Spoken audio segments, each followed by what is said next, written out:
అందరికీ నమస్కారం. SBR talks channel స్వాగతం. మన అనేక మంది విద్యారంగంలోని ఎక్స్పర్ట్స్చే వరుస వీడియోల పరంపర చేస్తున్నాం. దానిలో భాగంగా 9 ఎడ్యుకేషన్ ఐఐటి కోచింగ్ సెంటర్లో సీనియర్ ఫ్యాకల్టీగా పనిచేస్తున్నటువంటి శర్మ సార్ తోటి ఈ వీడియోని చేస్తున్నాం. వారి గురించి కొంత వివరాలు తెలిపిన తర్వాత మనం చర్చలోకి వెళ్దాం. శర్మ సార్ సుదీర్ఘమైనటువంటి ఎక్స్పీరియన్సు ఈ జేఈ మెయిన్స్ అడ్వాన్స్ కోచింగ్ రంగంలో ఉన్నారు. దాదాపు 33 సంవత్సరాల టీచింగ్ ఎక్స్పీరియన్స్ ఉంది. దాదాపు 15 సంవత్సరాల పైచిలకు తెలుగు రాష్ట్రాల్లో నెంబర్ 1 చెప్పుకున్న సంస్థలో నెంబర్ 1 ఫ్యాకల్టీగా ఉన్నారు. వారు 100 లోపు ర్యాంక్ సాధించిన వాళ్ళ స్టూడెంట్స్ 100 మందికి పైగా ఉండుంటారు. వేలాది మంది ఐఐటి ర్యాంకులు స్వయంగా వారు టీచ్ చేసినటువంటి స్టూడెంట్స్కి వచ్చినాయి. ఉదాహరణకు 9 ఎడ్యుకేషన్ యొక్క founder director Bharat Teja sir కూడా సార్ వాళ్ళ స్టూడెంటే. ప్రస్తుతం అదే 9లో సార్ సీనియర్ ఫ్యాకల్టీ పనిచేయడం అనేది ఒక అద్భుతమైనటువంటి విషయం. శర్మ సార్కు చాలా సుదీర్ఘమైనటువంటి అనుభవం మాత్రమే కాదు, చాలా లోతైనటువంటి అవగాహన, విద్యారంగం పైన బోధన పైన ఒక సమగ్రమైనటువంటి దృక్పథం ఉంది. వారి గురించి మాట్లాడి లోతైన విషయం తెలుసుకుందాం. ముఖ్యంగా ఈ చర్చలో హార్డ్ వర్క్ ఇంటెలిజెన్స్లో ఏది ప్రధానము ఐఐటి జేఈ సీట్ రావడం కోసము అనేటువంటి విషయం మీద మనం ఫోకస్ చేద్దాం. నమస్తే సార్. సార్, మనం గత వీడియోలో చాలా సైంటిఫిక్గా అనాలిసిస్తో మనం చేసాం. కాస్త లోతైనటువంటి వీడియో అందరికి కూడా చెప్తున్నాను. సారు తోటి చాలా లోతైన విషయాలు ఎక్కడా ఏ ఛానల్లో లభ్యం కాని విషయాలు తెలియస్తే తప్పనిసరిగా ఆ ఫస్ట్ వీడియో ఎలాంటి విద్యార్థికి ఐఐటి సీట్లు వస్తాయనేటువంటి డిస్క్రిప్షన్ పెడితే తప్పనిసరిగా అందరూ చూడండి. వీడియోని లైక్ చేయండి. మీకు ఇంటర్మీడియట్ కాలేజీలో ఏది మంచిది అని తెలుసుకోవడం కోసం స్క్రీన్ మీద నెంబర్కి ఫోన్ చేయండి. ఇంజనీరింగ్ కౌన్సిలింగ్ కోసం మీరు గైడెన్స్ కావాలంటే ఫ్రీ గైడెన్స్ స్క్రీన్ మీద నెంబర్కి ఇవ్వబడుతుంది. మీ వాట్సాప్ గ్రూప్లో మిమ్మల్ని చేర్చబడుతుంది. కాబట్టి స్క్రీన్ మీద నెంబర్కి మీరు ఫోన్ చేయండి. సరే, అయితే ఇప్పుడు ఇంటెలిజెన్స్ హార్డ్ వర్క్ అనేది 2 ప్రాథమిక అంశాలు సక్సెస్, ఒక ఐఐటీ కాదు దేనికైనా కూడా. సో మన IIT JEE exam mains advance గురించి, బిట్ సైట్ గురించి మాట్లాడుకుంటే 2 రకాల ఆర్గ్యుమెంట్స్ ఉన్నాయి. చాలా హార్డ్ వర్క్ చేయకుండా ఏదో సరదా చదువుకొని ఎక్కువ ఇంటెలిజెన్స్ వాళ్ళు అచీవ్ చేసిన కేసెస్ కూడా ఉన్నాయి. నార్మల్ స్టూడెంట్స్గా అనిపించి బయటికి చాలా డిసిప్లిన్ హార్డ్ వర్క్ తోటి అద్భుతాలు సాధించే స్టూడెంట్స్ కూడా ఉన్నారు. ఇంటెలిజెన్స్ హార్డ్ వర్క్ ఉండి సక్సెస్ లేని వాళ్ళు కూడా సాధించలేని వాళ్ళు ఉన్నారు. 2 ఉండి అట్లా రకరకాల దృక్పథాలు ఉన్నాయి. మీ అనుభవంలో మీ వేలాది మందిని మీరు ట్రైన్ చేశారు. బహుశా 20,000 మంది దాకా మీరు టీచ్ చేస్తుంటారు. దానిలో 1000కి పైగా సీట్లు వచ్చి ఉండొచ్చు. మీ అనుభవం ఏం చెప్తుంది? సార్లోండి అంటే ఇప్పుడు ఇంటెలిజెన్స్ అనేది అవసరం. ఇంటెలిజెంట్ కాకుండా ఎవరు ఏది అచీవ్ చేయలేరు. ఇంటెలిజెన్స్ కానీ డెవలప్ చేసుకోవచ్చు. బోర్న్ ఇంటెలిజెంట్ అనేది కొంతమందికి ఉండొచ్చేమో, అందరికీ ఉండదు. కానీ ఇంటెలిజెన్స్ లేకుండా అంటే నాకు ఆ ఎబిలిటీ ఇంటెలిజెన్స్ ఏదైతే అంటే ఇన్ఫర్మేషన్ ఉండడము, ఆలోచన శక్తి. ఇంటెలిజెంట్ అంటే ఏంటి? ఏదైనా ఇచ్చినప్పుడు దాని గురించి ఆలోచించడం అనే శక్తి అది లేకపోతే రాదు. అది డెవలప్ చేసుకోవచ్చు కొంతవరకు రైట్. కానీ ఇప్పుడు మీరు ఇందాక అన్నట్టు ఇంటెలిజెన్స్ లేకుండా హార్డ్ వర్క్ ఉంటే there is no use, right. Academic intermediate మార్కులో పనిచేస్తుందేమో కానీ అడ్వాన్స్ లెవెల్ అయితే పనిచేయదు. ఇంటర్మీడియట్లో ఏంటి, ఈ రోజుల్లో ఇచ్చే రిపిటేషన్ తోటి మీరు 99% మార్క్స్ వచ్చినా కూడాను ఎంసెట్లో రాకపోవచ్చు. 99% మార్క్స్ వచ్చాయంటే నాకు ఇంటెలిజెన్స్ లేదా అని అడిగేవాళ్ళు ఉంటారు. దానికి దీనికి సంబంధం లేదు. మీరు 99% మార్క్స్ వస్తున్నాయి, మీకు రెప్లికేషన్ ద్వారా వస్తున్నాయి, బై హర్ట్ చేయడం ద్వారా వస్తున్నాయి. బై హర్ట్ చేయడము, మెమరైజ్ చేయడము ఇది ఇంటెలిజెన్స్ కాదు. క్రిటికల్ రీజనింగ్, లాజికల్ అనాలిసిస్ ఇవి కాదు. క్రిటికల్ రీజనింగ్ కాదు. మీకు బోర్డ్ ఎగ్జామ్లో హైయెస్ట్ మార్క్స్ రావాలంటే క్రిటికల్ రీజనింగ్ అవసరమే లేదు. ఎందుకంటే బోర్డు కూడా అదే టైప్లో క్వశ్చన్స్ ఇస్తుంది. రిపిటీషన్, మోడల్ పేపర్స్ దగ్గర పెట్టుకుంటే అది మ్యాథ్స్ అయినా నేను ఇంగ్లీష్ లాగా చదివి పాస్ అయ్యేవాళ్ళు చాలామంది ఉంటారు. సో అందుకని అసలు ఆ మెమరీ కానీ లేకపోతే బై హార్టింగ్ కానీ సొల్యూషనే కాదు. హార్డ్ వర్క్ అనేది దాన్నే హార్డ్ వర్క్ అంటాం. ఎందుకంటే నేను అసలు ఏం చేస్తున్నానో తెలియకుండా వర్క్ చేస్తున్నాను, అది హార్డ్ వర్క్. నేనేం వర్క్ చేస్తున్నానో తెలియకుండా వర్క్ చేయడం అనేది హార్డ్ వర్క్. నేనేం చేస్తున్నానో తెలిసి చేయడం అనేది ఇంట్రెస్ట్ తోటి చేసే వర్క్. సో ఇంట్రెస్ట్ తోటి చేసే వర్క్ ఉంటే ఈ intelligence plus this work together will get you better ranks. అయితే హార్డ్ వర్క్ చేయడం ద్వారా ఒక్కోసారి ర్యాంక్ రావచ్చు, కాదే అది ఇటువంటి మీకు కావలసిన చోట సీటు ఇచ్చే ర్యాంకులు అయితే కాదు, ఓన్లీ హార్డ్ వర్క్. ఒకవేళ వచ్చినా అది ఎక్సెప్షన్ కేసు. Exceptional case. నేను రోజు 2-3 గంటలు చదివినా ఐఐటి 10 ర్యాంక్ వచ్చేది రేరెస్ట్ కేసు. రేరెస్ట్. ఎవరైనా నేను రోజుకి 17 గంటలు చదివానని చెప్తే నమ్మకండి. ఇప్పుడు మనమేమో మెషిన్స్ కాదు, మెషిన్కే 2-3 షిఫ్ట్లు ఇస్తారు మధ్యలో గ్యాప్ ఇస్తూ. హ్యూమన్ బ్రెయిన్ అనేది it can't work beyond certain point. So rest అవసరం దానికి. సో 17 గంటలు చదివాను, ఇది అర్థం లేని విషయం. మీరు స్కూల్లో చదువుకుని తర్వాత మా అయితే 1 గంట 2 గంటలు దాని మీద అనలైజ్ చేస్తే చేయండి, దట్స్ ఎనఫ్. బియాండ్ దట్ నేను ఊరికే బుక్ పట్టుకుని కూర్చున్నాను. చాలామంది పేరెంట్స్కి తెలియచ్చు, మీరు కూడా చూసే ఉంటారు. వాళ్ళ పేరెంట్స్ చెప్తారు మా వాడు గంటల తరబడి బుక్ పట్టుకున్నాడు కానీ మార్కులు కనపట్లేదు. సో పాపం మీ భయంతో పట్టుకుంటున్నాడేమో. వాళ్ళ స్టూడెంట్కి గర్ల్ అయినా బాయ్ అయినా కొంచెం కాన్ఫిడెన్స్ ఇవ్వండి. పర్వాలేదు నాన్న, నీకు ఇంట్రెస్ట్ ఉన్నప్పుడు చదువు. ఆ ఇంట్రెస్ట్ ఉన్నప్పుడు చదివిన అరగంట, ఇంట్రెస్ట్ లేనప్పుడు 2 గంటలు చదివినా ఒకటే. సో అందుకని మీరు ఏదైతే హార్డ్ వర్క్ ఇంటెలిజెన్స్ అన్నారో, హార్డ్ వర్క్ అనేది అసలు వర్క్ జరగాలి. ఇది ఇంటెలిజెన్స్ డెవలప్ అయిందంటే మీరు ఇంట్రెస్ట్తో వర్క్ చేస్తున్నట్టే. సో ఈ పాయింట్ అర్థం చేసుకోవాలి మనం. సో 2 అవసరము. ఇంటెలిజెన్స్ ఉంది మీకు, మీరు వర్క్ చేశారనుకోండి డెఫినెట్గా మీ ర్యాంక్ చాలా టాప్కి వెళ్ళిపోతుంది. సార్ ఇప్పుడు కొంతమంది పేరెంట్స్ ఏమనుకుంటారంటే, సో ఆ 2 కాలేజీల్లో నేను నెంబర్ 1 బ్రాంచ్లో హయ్యెస్ట్ ఫీజు కట్టి 6th క్లాస్లో వేసి నేను ఇంటర్మీడియట్ 7 ఏళ్ళకు బయటికి తీస్తే మా వాడు ఐఐటీఓ ఎన్ఐటీఓ వస్తే ఇంత ఖర్చు పెడితేనే ఒక అభిప్రాయం ఒకటి. నా క్వశ్చన్ ఏంటంటే, వాడికి ఏమాత్రం లాజిక్ లేకుండా, ప్రాబ్లమ్ సాల్వింగ్ స్కిల్స్ లేకుండా, పెద్దగా ఆలోచన శక్తి లేకుండా, ఒక కాంప్రహెన్సిబిలిటీ లేని స్టూడెంట్ ఉండి వాడిని 6th నుంచి మిషన్లో వేసి 12thలో బయటికి తీస్తే వాడి పరిస్థితి ఏ విధంగా ఉంటుంది?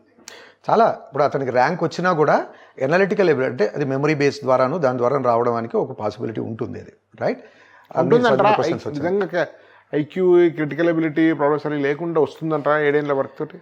కష్టము, కానీ అదృష్టం ద్వారా తను ఎక్కడైనా చదివిన క్వశ్చనే రాబట్టి. ఇప్పుడు పర్టికులర్లీ కెమిస్ట్రీలో ఉంటుంది రైట్, మెమరీ బేస్డ్ క్వశ్చన్స్ ఉంటుంటాయి.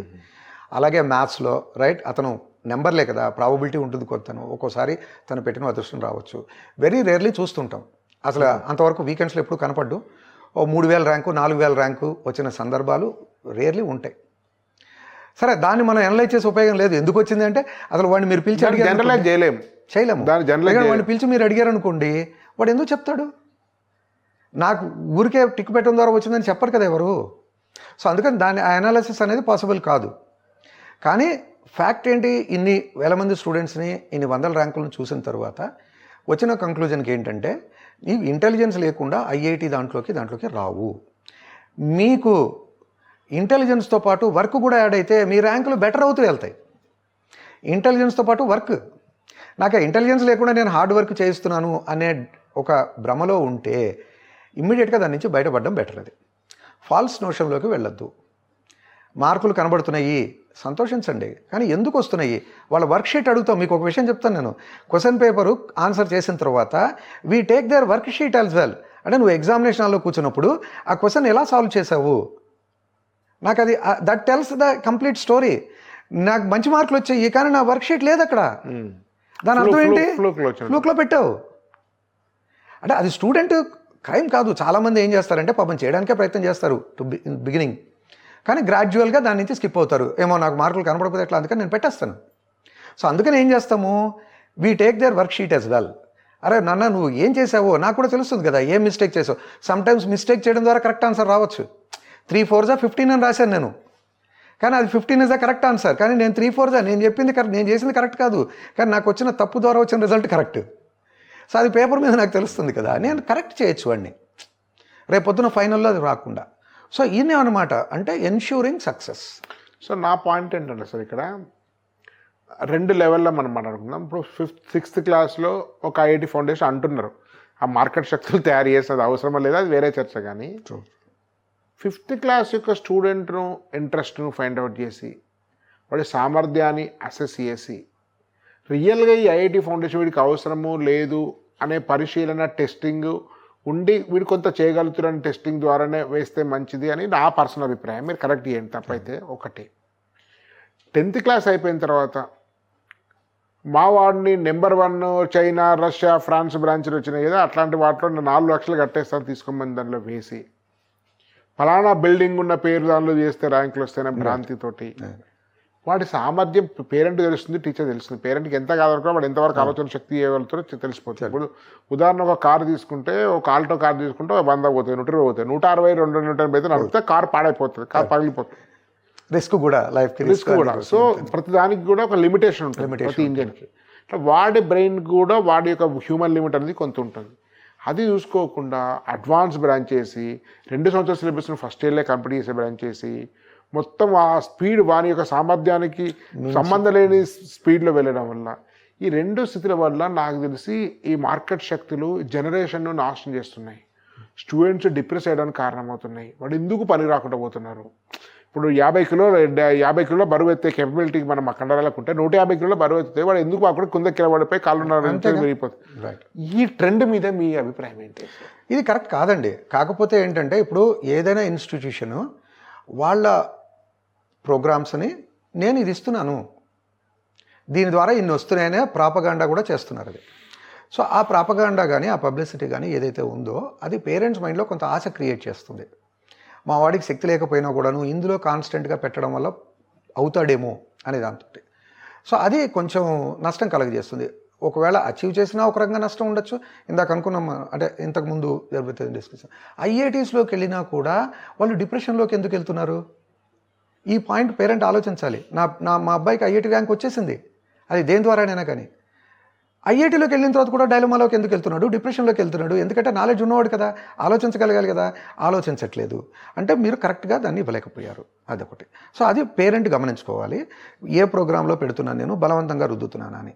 ప్రోగ్రాంలు ఉంటాయి, ప్రతి ఇన్స్టిట్యూషన్ వాళ్ళ ప్రోగ్రామ్ ఇస్తుంది, దాని పబ్లిసిటీ చేస్తుంది. మనం డిసైడ్ చేసుకోవాలి మన స్టూడెంట్ దానికని. కానీ మీరు ఇందాక అన్నట్టు ఎవరు చెప్తారు వాళ్ళకి?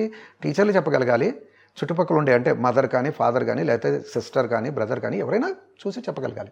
సో అవి జరగట్లేదు. దాని ద్వారా ఏంటంటే చివరి స్టేజ్కి వచ్చేప్పటికి ర్యాంక్ వచ్చిందా, చదివామా, తర్వాత పక్కన పెడితే మైండ్ డెవలప్ అనేది పూర్తిగా కావట్లేదు. అది రిస్క్ అనమాట. అందుకని ఏంటంటే 8th, 9th, 10thలోనూ చదివించండి. మీరు ట్యూషన్లకు పంపిస్తున్నారు, అక్కడ వింటున్నాడు ఇక్కడ వింటున్నాడు, కానీ చేయట్లేదు కదా. చేయడం అనేది ఇంపార్టెంట్ అనేది తెలుసుకోవాలి. అప్పుడు ఈ సమస్యలన్నీ చాలా మటుకు తగ్గిపోతాయి. స్టూడెంట్ తనంతట తాను చేయడం అనేది మొదలు పెట్టాలి, చెప్పింది విని చేయాలి. ఈ 2 కాకపోతే కాదు. ఇందాకన్నా చూడండి, intelligence hard work. Intelligence work అంట, ఇంటెలిజెన్స్ హార్డ్ వర్క్ అన్ను. ఎప్పుడైతే హార్డ్ వర్క్ అని వచ్చిందో మీ ఇంటెలిజెన్స్కి బెటర్ యూటిలిటీ జరగట్లేదు.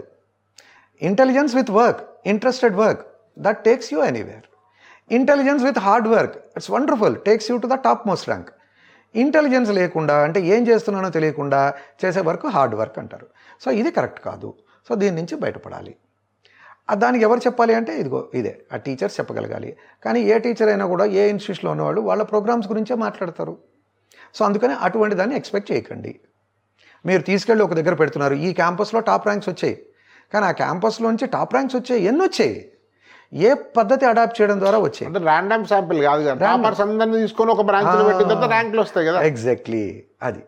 అంటే so called the top most batch అనే పేరు పెట్టి నేను సెగ్రిగేట్ చేసి 100 బ్రాంచుల నుంచి ముగ్గురు తీసుకొచ్చి 200, 300 ఒక దగ్గర పెడితే డెఫినెట్గా 70%, 60% సీట్లు వస్తాయి. అది కరెక్ట్ పిక్చర్ కాదు కదా. ర్యాండమ్ శాంపిల్ కాదు, అది కాదు, అది ర్యాండమ్ శాంపుల్ కాదు. పర్టికులర్ వాళ్ళని తీసుకెళ్ళి అక్కడ పెట్టుకున్నారు. అయితే మీరు ఎక్కడికైతే వెళ్తున్నారో ఆ పిల్లలు అక్కడ అంటే ఆ బ్రాంచ్లో ర్యాంకులు రాని వాళ్ళైనా ఇంకోళ్ళైనా వాళ్ళు ఎట్లా ఉన్నారనేది కూడా చూడండి. వాళ్ళు they are able to move with confidence. నాకు ర్యాంక్ పర్వాలేదు, నేను చేసుకుంటాను అంటే. కొంతమంది బీటెక్ అయిపోయిన తర్వాత ఎంటెక్లో కూడాను మంచి నాలెడ్జ్ తెచ్చుకున్న వాళ్ళు ఉన్నారు. చాలామంది సివిల్ సర్వెంట్స్గా ఉన్నారు. 4000 ర్యాంకు, 5000 ర్యాంకు రాని వాళ్ళు, ఐఐటీలో ర్యాంక్ రాని వాళ్ళు కూడా సివిల్ సర్వెంట్స్గా మారిన వాళ్ళు ఉన్నారు కదా. IIT exam, civil servant exam easy ఏం కాదు కదా. అది ఇంకా you are tested at different levels. అంటే మీ మెచ్యూరిటీ లెవెల్స్ ఆ టైంలో 8th, 9th, 10th, 11th and 12thలోనో అంత ఇదిగా కాలేదు, మీ అవగాహన అంత డెవలప్ కాలేదు. కానీ తర్వాత డెవలప్ అవ్వగలిగింది, ఆలోచించారు, సివిల్స్ క్రాక్ చేయగలిగారు. You are able to serve at a better level. మీరు ఐఐటీ ర్యాంక్ తెచ్చుకుని ఐఐటీ చదివి డిప్రెషన్లోకి వెళ్ళి నాకు జాబ్ రావట్లేదు, అది రావట్లేదు, సమాజం మీద బర్డెనే మళ్ళా. Whereas these people are able to serve the society. So ఈ ఆలోచన సరళి అనేది ఇంపార్టెంట్. ఎక్కడో ర్యాంకులు వచ్చిన చోట ఉంటే నాకు ర్యాంక్ వస్తుందని కాదు, నేను వర్క్ చేస్తే ర్యాంక్ వస్తుంది. ఎక్కడైతే నా చేత వర్క్ చేయించగలిగే అట్మాస్ఫియర్ ఉందో అక్కడ వెళ్ళడం అనేది బెటర్. సార్ ఇప్పుడు నాకు ఫండమెంటల్ డౌట్ సార్. ఇప్పుడు ఉదాహరణకు నాకు ఒక 5th క్లాసు 4th క్లాసు ఒక అబ్బాయి ఉన్నాడు అనుకోండి, అబ్బాయి ఉన్నాడు అనుకోండి.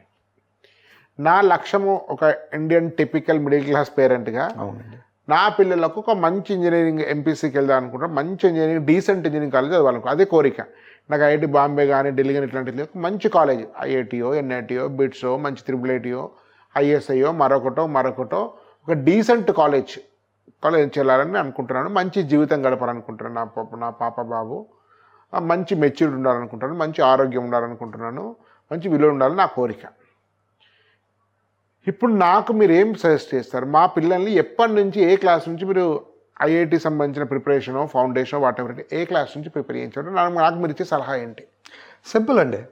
మీరు ఏదైతే స్కూల్లో పెట్టారో ఫస్ట్ ఆ స్కూల్లో 8th 9th 10th సరిగ్గా వెళ్తుందో లేదా చెక్ చేసుకోండి. రెగ్యులర్ స్కూలింగ్లో 8th 9th 10th వెళ్తుందో చూసుకోండి. ఎన్సీఈఆర్టీ బుక్స్ని చూడండి, అవి వీళ్ళు చేయగలుగుతున్నారో లేదో చెక్ చేసుకోండి.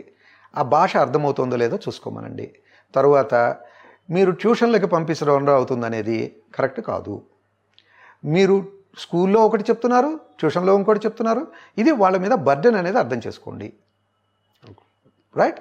ట్యూషన్లకు పంపించడం అనేది సొల్యూషన్ కాదు. ఇంటెలిజెన్స్ కావాలంటే మీరు వర్క్ అసిస్టెంట్స్ కావాలి, నా హోంవర్క్ చేయాలి, మెటీరియల్ సాల్వ్ చేసి పెట్టాలి. స్కూల్లో కాలేజ్లో మెటీరియల్ ఇచ్చారు, 8th 9th టార్గెట్లో మెటీరియల్ ఇచ్చారు, ఆ మెటీరియల్ వీడు చేయలేకపోతున్నాడు, దానికోసం మీరు అసిస్టెంట్స్ పెట్టారంటే మీరు వాడి మీద అడిషనల్ బర్డెన్ పెడుతున్నట్టే, ఏ విధమైన ఉపయోగం ఉండదు. అందుకని నార్మల్ మంచి స్కూల్ ఒకటి చూసుకోండి, 8th 9th 10th చక్కగా చెప్పగలిగేవి, అవి గట్టిగా చేసుకున్నా కూడా చాలు. సో స్కూల్లో మంచి టీచింగ్ ఉండాలి, ఎన్సీఆర్టీ సిలబస్ను కాంప్రమైజ్ అవుతే సరిపోతుంది తప్ప ఈ 6th క్లాస్ నుంచి 10th క్లాస్ వరకు టెక్నో ఒలింపియాడు ఇంకా వేరే రకరకాల పేర్లతో ఉండే వాటిలలో 6th నుంచి పొద్దున 7 నుంచి సాయంత్రం 7 దాకా చదివించే స్కూల్స్ నాకు పిల్లల భవిష్యత్తు మంచిగా ఉండాలంటే అవసరం లేదు. అది స్పష్టంగా మీకుండే అనుభవంతో, మీకుండే వేల మంది స్టూడెంట్స్ తోటి, మా అబ్బాయి తోటి కూడా ఇందాక మళ్ళీ అలాగే ఎటువంటి వాళ్ళు చాలా మంది ఉన్నారు, ఏం చదవకుండా కూల్గా ఉండి వెళ్ళిన వాళ్ళు కూడా అంత.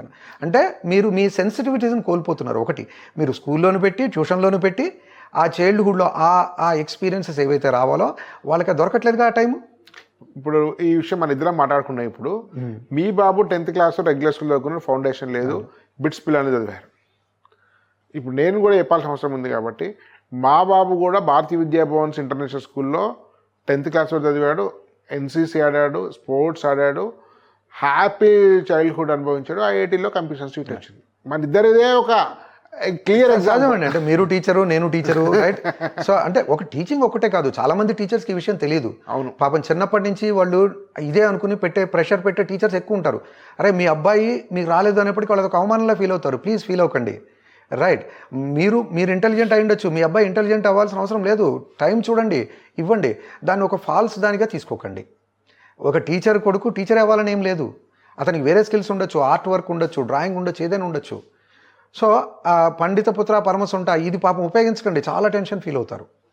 సో మీరు అన్నట్టు మీరు కామన్ సెన్స్ తోటి చెప్పించుంటారు మీ అబ్బాయికి, ఏదైతే మనం ట్యూషన్లకు పంపించలేదు అయినా కూడా డెవలప్ అయ్యారు కదా. ఆ జీన్స్ ఉండొచ్చేమండి, మీరు టీచర్ కదా, మీ జీన్స్ వచ్చేమో. ఇది ఒకటి కాదండి, ఇందాక అనుకున్నాం మనం ఇంటెలిజెన్స్ రాని వాళ్ళు కూడా ఉన్నారు. అంటే మంచి ఫ్యామిలీ అంటే అసలు మొట్టమొదటిలో మనం డిస్కస్ చేసుకుని సమాజాన్ని 3గా విడదీస్తే ఆల్రెడీ బాగా చదువుకుని బాగా మంచి ర్యాంకులు తెచ్చుకునే పిల్లలకి ర్యాంకులు రావడం, కొంచెం చదువుకుని వాళ్ళ పిల్లల చేత ఎక్కువ చదివించుకుని తెచ్చుకునే వాళ్ళు, అసలేం చదువుకుండా ఫార్మర్స్ కింద ఉండే వాళ్ళ పిల్లలకు కూడా ర్యాంకులు వచ్చిన సందర్భాలు ఉన్నాయిగా. సో అందుకని ఇది ఫాల్స్ నోషన్. అంటే బాగా చదివే ఫ్యామిలీస్కి వస్తాయి, సంబంధమే లేదు అది, రైట్? మీరు చేయాల్సిందల్లా అబ్జర్వేషనల్ స్కిల్స్ పెంపొందించడము, క్వాలిటీస్ పెంపొందించడము, ఎబిలిటీస్ కింద మార్చడము. ఈ ఎబిలిటీస్ కింద మారాలంటే వర్క్ చేయాలి, ఇంట్రెస్ట్ తోటి వర్క్ చేయాలి. ఇవి చాలు. అనవసరంగా ఎవరో ఏదో చెప్పిన మిత్రులకు వెళ్ళిపోకండి ఫీలింగ్స్ తోటి. 8th 9th 10th బాగా చెప్పే స్కూల్ చూసుకోండి. ఆ 8th 9th 10th ఉండే కాన్సెప్ట్స్ బాగా ప్రోబింగ్ చేస్తున్నారా లేదా చూసుకోండి, డిస్కస్ చేయండి. సార్ నా పాయింట్ ఆఫ్ వ్యూ, నా వెర్షన్ ఒకటి చెప్తాను, మీరు కరెక్ట్ చేయండి. ఉదాహరణకు నేను 6th నుంచి 10th వరకు ఒక మంచి ఆల్రౌండ్ డెవలప్మెంట్ స్కూల్లో ఉండి గేమ్స్ ఆడి, మ్యూజిక్ విని, తర్వాత ఫ్రెండ్స్ తోటి గడిపి, మోరల్ స్టోరీస్ చదువుకొని, తర్వాత మంచి స్పిరిచువల్గా ఉండి, రకరకాల మంచి ఫ్యామిలీతోటి కలిసి అందరితో ఉండి ప్రకృతితో కలిసి మంచిగా రిలాక్స్ చదువుకుంటే మా బహుశా నా కొడుకు 5,000 ర్యాంక్ వస్తుంది కావచ్చు. ఇవన్నీ వదిలిపెట్టి గేమ్స్ లేకుండా, నేచర్ లేకుండా, లైఫ్ లేకుండా, ఆ తర్వాత మీకు ఒక కుటుంబాలతో ఎవరు తెలియకుండా, ఫ్రెండ్స్ లేకుండా, లీడర్షిప్ లేకుండా, దేశభక్తి లేకుండా ఇవన్నీ చేస్తే బహుశా 3000 ర్యాంక్ వస్తుంది కావచ్చు. బహుశా అనుకుందాం బెస్ట్ కేసులో. మేబీ మీకు ఒక 10వ నెంబర్ ఐఐటీగా కూడా 15వ నెంబర్ ఐఐటీ వస్తుంది కావచ్చు. కానీ ఈ సమగ్రమైనటువంటి దృక్పథం వల్ల, ఈ పర్సనల్ డెవలప్మెంట్ వల్ల, ఈ ర్యాంకుకి అతీతంగా లైఫ్లో రేపు ఐఐటీలు చేరినా, ఎన్ఐటీలు చేరినా మంచి లీడర్షిప్ అవుతుంది, రేపు జాబ్లో ఫ్లరిష్ అవుతారు, ఫ్యామిలీని మంచిగా చూసుకుంటాడు, రెస్పాన్సిబుల్గా ఉంటాడు, ఆరోగ్యం మంచిగా ఉంటుంది, లైఫ్లో ఛాలెంజ్ ఫేస్ చేసి వాడు ఒక జీవితంలో ఒక సక్సెస్ఫుల్ పర్సన్ అవుతాడు. అబ్సల్యూట్లీ. కాబట్టి ఒక ర్యాంక్ కోసం జీవితాన్ని బలి చేయడం అనేది నా దృష్టిలో మూర్ఖత్వం అని అభిప్రాయం. మీరేమంటారు? నిజమేనండి. అంటే ఇప్పుడు అంతా అయిపోయింది కదా, నా బాధ్యత అయిపోయింది, నేను ఇంత ఇచ్చేసానని పేరెంట్, ఆయన మిస్ అవుతున్న పాయింట్ ఇదే. అంటే నా కొడుకు నేను తను ఎక్కడ జాబ్కి వెళ్ళినా, వేరే కంట్రీకి వెళ్ళినా అక్కడ పరిస్థితులను అర్థం చేసుకోవాలి. ఏ బుక్ ఏ టీచర్ చెప్తారు వేరే కంట్రీలో ఉన్న పరిస్థితులు? ఇప్పుడు మీరు అమెజాన్కి వెళ్ళారు, లేకపోతే ఇన్ఫోసిస్కి వెళ్ళారు, లేకపోతే బయట కాగ్నిజెంట్కి వెళ్ళారు, అక్కడ ఉండే పరిస్థితులు చాలామంది నేను చూశాను కదా. లెక్చరర్స్ని వీఆర్ అపాయింటింగ్, రైట్? అట్లాగే మిగతా వాళ్ళని కూడా, బయట జాబ్ చేసి వస్తున్న వాళ్ళని, మా అబ్బాయితో మాట్లాడుతున్న వాళ్ళని కూడా చూస్తాను కదా. ఎప్పుడూ టెన్షన్లోనే ఉంటారు వాళ్ళు. మా బాస్ నన్ను ఇలా అంటాడు, మా బాస్ చేయాల్సిన వర్క్ ఇది, నా కొలీగ్ నన్ను ఇదిగా అర్థం చేసుకోవట్లేదు. అంటే you are always in a complacent mode. అంటే ఏదో ఒక కారణం వెతుకుంటున్నావు నువ్వు. ప్రాబ్లమ్ ట్రబుల్ షూట్ చేయడం కన్నా ట్రబుల్లో ఉండడం అనేది ఇదైపోతుంది నీకు. సో ఇది ఏ విధమైన లైఫ్ నీకు? సో గుర్తుపెట్టుకోండి, సత్యానాదెళ్ళ కూడా ఐఐటి అని కాదు, ఎన్ఐటి కాదు, మణిపాల్ చదువుకున్నాడు. అది తర్వాత అతను ఆ క్లౌడ్ కాన్సెప్ట్లోకి ఎక్స్టెన్సివ్ రీసెర్చ్ చేయడం ద్వారా వచ్చిన రికగ్నిషన్, టాప్ వెళ్ళడం. ఇటువంటి వాళ్ళు చాలామంది ఉన్నారు. శివనాడార్ కానీ వాళ్ళు కానీ వీళ్ళు కానీ, ఇన్ఫోసిస్ నారాయణమూర్తి గారు, ఇన్ఫోసిస్ నారాయణమూర్తి గారు కానీ, అసలు ఆవిడ ఆ వైఫ్ అయితే ఎంత చక్కగా చెప్తారు, సుధామూర్తి గారు. సో వీళ్ళందరూ కూడాను కామన్ సెన్స్. అంటే ఈ పాయింట్ కూడా చాలా బాగా చెప్తాం. అంటే కంపల్సరీ చెప్తాం, బాగా అంటే ఏదో కాదు. కామన్ సెన్స్ ఉంటే అన్ని సెన్స్లో వస్తాయి. కామన్ సెన్స్ లేకపోతే ఏ సెన్స్ డెవలప్ కాదు. Common sense is most uncommon. Absolutely. Unfortunately there is no school in India or in the world which has common sense in its curriculum. కానీ మన పూర్వాశ్రమంలో ఉన్న గురుకులాల్లో ఉండేవి. మన దురదృష్టం అది. మన కల్చర్ని కోల్పోయాం. నెమ్మదిగా we are getting back to right. కానీ ఇది ఇంపార్టెంట్. ఈ అటిట్యూడ్ బిల్డప్ ఏదైతే నేను మొట్టమొదటి వీడియోలో చెప్పాను చూడండి, మేము పిల్లలకి ఇవన్నీ కూడా వీ టేక్ ఎనఫ్ టైం. అరే నాన్న ఎందుకు చదువుతున్నాము ఇది తెలుసుకున్నట్టయితే వాడు ఎప్పుడూ టెన్షన్లో ఉండడు, ఏ పని గురించి కంప్లైంట్ చేయడు, ఆ పనిని అందుకోవడానికి చూస్తాడు, కానీ ఆ పని నుంచి తప్పించుకొని పారిపోడు. ప్రతి పేరెంట్ తెలుసుకోవాల్సిన విషయం అది. సరే, మనం చివరికి వచ్చాము. అంటే బేసికల్గా నా పాయింట్ ఆఫ్ వ్యూ ఏంటంటే, జీవితం కోసము చదువు, కెరీర్, ఉద్యోగం, కానీ ర్యాంక్ కోసం జీవితం కాదు. అబ్సల్యూట్లీ అండి. సో ఇప్పుడు ట్రెండ్ ఎట్లా అయిపోయిందంటే, వాడు సక్సెస్ లైఫ్లో వాడు తెలివైనవాడా లేదా సక్సెస్ఫుల్ అన్సక్సెస్ఫుల్ అంటే 12వ తరగతి తర్వాత వచ్చే ర్యాంక్ ఆధారంగా వాడు జడ్జ్ చేస్తున్నారు. కానీ అనేక కంపెనీల ఎగ్జాంపుల్స్ చూస్తే చివరి ఐఐటీలో లేక నార్మల్ ఇంజనీరింగ్ కాలేజ్ చదువుకున్న వాళ్ళు అద్భుతమైన కెరీర్కి వెళ్ళిన వాళ్ళు ఉన్నారు. ఐఐటీలో టాపర్స్ ఉన్న వాళ్ళు పెద్ద అద్భుతం లేకుండా ఏదో ఒక జాబ్ చేసుకొని కంఫర్టబుల్ సంపాదించుకునే వాళ్ళు ఉన్నారు. సో కాబట్టి జీవితాన్ని ర్యాంక్ కోసం ఫరంగా పెట్టడం అనేది మూర్ఖత్వము. జీవితాన్ని సుసంపన్నం చేయడం చేసే విధంగా మనకు చదువు, కెరీర్ ఉండాలని నా దృక్పథం. దీని మీద మీ అభిప్రాయం ఏంటి? అబ్సల్యూట్లీ. స్పర్ధమాన్ వర్ధతే విద్య, ఈ సామెతలు ఉంటాయి చక్కగా ఉన్నదని. అంటే మనం ఆలోచించినప్పుడు మనకు వచ్చే నాలెడ్జ్ ఇంకా బాగా ఎదురవుతూ ఉంటుంది. నాకు ఈ ఆలోచనే లేనప్పుడు నాకు ఏది కూడా కనపడదు, బ్లైండ్గా కళ్ళు మూసుకుని కారు నడపడం ఇంకోటో చేయడం అవుతుంది. అందుకని ఇది కంపల్సరీ. సో కంపల్సరీగా జీవితం గురించే చదువు. కానీ నాకు ఈ ర్యాంక్ రావాలి, గోల్డ్ మెడలిస్ట్ అయిపోయింది, తర్వాత నన్ను ఎవరు చూడట్లేదు. మీకు ఇది కూడా చెప్తా, సైకలాజికల్గా నాకు 100 లోపల ర్యాంక్ వచ్చింది. అప్పటి వరకు అందరూ బాగా పట్టించుకున్నారు, చప్పట్లు కొట్టారు, అది చేశారు, ఇది చేశారు. ఒక 6 months లోపల ఆ మత్తు దిగిపోతుంది. ఆ తర్వాత ఎవరు కూడా మీ దగ్గర ఉండట్లేదు. ఎప్పుడో అకేషన్ వచ్చినప్పుడు మళ్ళీ చప్పట్లు కొడతారు, ఇస్తారు. నా లైఫ్ ఏంటి? అప్పటి వరకు ఉన్నది వేరు, ఇప్పుడు చేసిన వర్క్ మీకు తోచదు, అది చేయదు, ఇది చేయదు, చాలా రకాలైన ఇన్హిబిషన్స్ ఉంటుంటాయి. సో అందుకని ఎప్పటికైనా కూడా life takes the first priority, first stage. అది ఎంత బాగా డీల్ చేయగలిగిన వాళ్ళు బెటర్. థ్యాంక్ యూ సార్, చాలా అద్భుతమైన విషయాలు చేశారు. సో ఇది మనం సార్తో ఇంకా అనేక వీడియో చేసింది. తప్పనిసరిగా వీడియోలు ఎక్కువ చూడండి. మీ మిత్రులు కూడా రీచ్ కావాలంటే మీరు లైక్ చేయండి, షేర్ చేయండి. స్క్రీన్ మీద నెంబర్ ఫోన్ చేస్తే మీకు ఇంటర్మీడియట్ కాలేజీలో ఎలాంటి కాలేజీలో చేరితే బాగుంటుంది అనేటువంటి మీద గైడెన్స్ ఇవ్వడం జరుగుతుంది. మిమ్మల్ని వాట్సాప్ గ్రూప్లో చేర్చడం జరుగుతుంది. అదేవిధంగా ఇంజనీరింగ్ కాలేజ్, స్కూళ్ళ మీద కూడా గైడెన్స్ తెలియాలంటే స్క్రీన్ నెంబర్ ఫోన్ చేయండి. ఈ ఛానల్ గురించి ఎక్కువ మంది తెలియజేయండి. ఇలాంటి అనేక మంది ఎక్స్పర్ట్స్ యొక్క మేధస్సు నుంచి వచ్చినటువంటి పరిజ్ఞానాన్ని అందరికీ ఈ వేదిక ద్వారా పంచే ప్రయత్నం చేస్తున్నాం. ధన్యవాద్. భారత్ మాతకి జై.